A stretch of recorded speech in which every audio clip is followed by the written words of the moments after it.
মাংসের মশলার জন্য জিরে দিচ্ছি, তারপরে কটা শুকনো লঙ্কা দিলাম, তারপরে আদা দিচ্ছি আর অল্প পেঁয়াজ, রসুন দিচ্ছি, দিলাম মশলাটা, বাটা মশলাটা, টমেটো দিচ্ছি, লাল মরিচের গুঁড়ো দিয়ে দিচ্ছি, তেজপাতা, এলাচ, কাঁচা তেল, মাখিয়ে নিচ্ছি মাংসটা দিলাম। এবার কষাবো মাংস, ঢাকনা দিয়ে ঢেকে দিচ্ছি।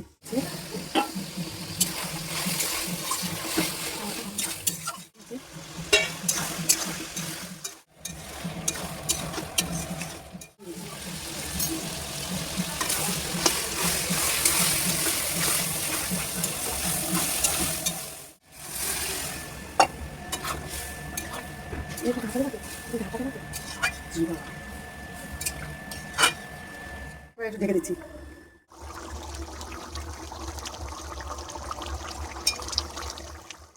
লাল লাল খাসির মাংসের ঝোল। তোমাদের কেমন লাগলো?